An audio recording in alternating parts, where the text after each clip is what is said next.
Celebrating Auckland's extraordinary wealth of people and cultures through the eyes of food, a new exhibition is currently on show at Auckland Museum. Kai Tupai, Auckland on a Plate, recognizes the role food plays within the family, within the community, and how we have developed. It's all about what it means to be an Aucklander. We wanted to create an exhibition about Auckland, and we looked at a whole range of topics where we could explore the content of Auckland and explore stories about the history of Auckland. And we arrived at food as a perfect vehicle for actually looking at some of this content. Food is the thing that brings people together. People gather and they eat. They gather to wed, they gather to mourn, they gather to celebrate. And food is always a part of that, and we knew that it was a great way to look at stories about Auckland. The exhibition invites visitors to travel through a four-course meal based around 4 sections, using striking design elements and interactive technology to bring stories of Auckland to life. It starts with a section called Fuel, which is a wonderful film that shows the abundance of food in Auckland, the way that we have produced food, the way that we have a lot of food in Auckland, and the bounty of food that is available to Auckland now. The second part of the exhibition, and the central part, called Feast, features amazing stories about 2 fabulous historic feasts. The third section is called Fashion, and in that we have an incredible runway of objects from our collections that illustrate the history of food in Auckland, and they're objects that many people will recognise and may even have in their own homes. The final section of the exhibition is called Future, and in that there's an opportunity to engage with and ask some questions about what the future of eating and the future of food might be. In the Feast section, there is a fascinating story about a Maori gathering in Remuera in 1844, which posted a menu of 9,000 sharks and 11,000 baskets of potato. In our collection we have a lithograph of the Remuera feast, and we took that lithograph and worked with a company called Flightless to turn that into a wonderful animation.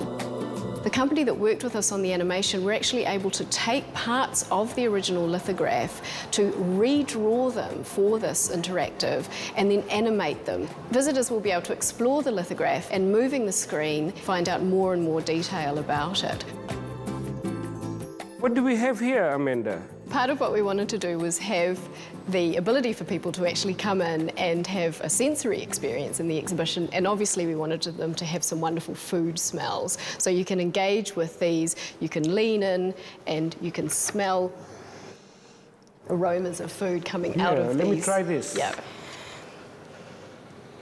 That smells wonderful. Also in the Feast section, you can draw your ideas of a feast on a plate, which will be put up on a wall. And in addition to the exhibition, an event which is running every Saturday through to October is World on Your Plate.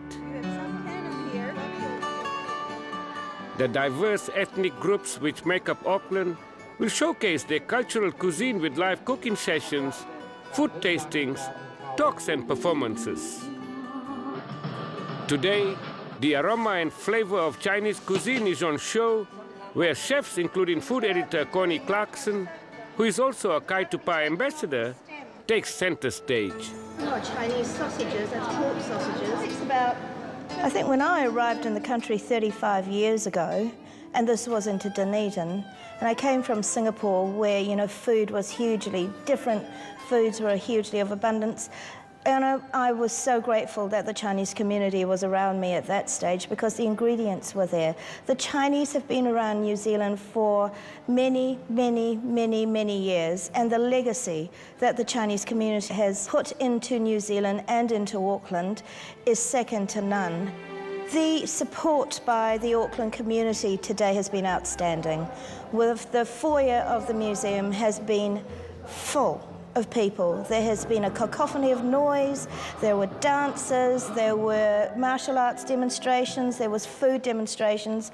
It has actually shown off one aspect of the Auckland community, the Chinese community, to the length and the breadth of what it is. And in my books, It cannot be rivaled. You make £1. This will give you some rough And to tell the story about the contribution the Chinese have made in the food industry in Auckland is David Wong. The story of Chinese in Auckland connected with food goes back many, many years. It goes back to 1860. The first families, they were growing and selling vegetables, growing in market gardens, small plots, around Parnell, around Newmarket, Epsom, Greyland, Chinaman's Hill, further down into Western Springs. Also Carlo Park, that was a very important area. Auckland needed fresh vegetables in those days. We were so far away from Britain. David remembers well the day his uncle Tom Archie opened the first supermarket in Auckland in 1958. The queues were everywhere, specials galore, prices you couldn't believe. And then that became much bigger. That was Food Town. And he went on to many, many more supermarkets. This is a story of involvement, of food, distribution, and also how the other Chinese were involved in selling through fruit and vegetable shops. There were so many all around Auckland supplying fresh fruit and vegetables to everybody. To find out more about Kaitupai and other events in association with the exhibition, check out this website.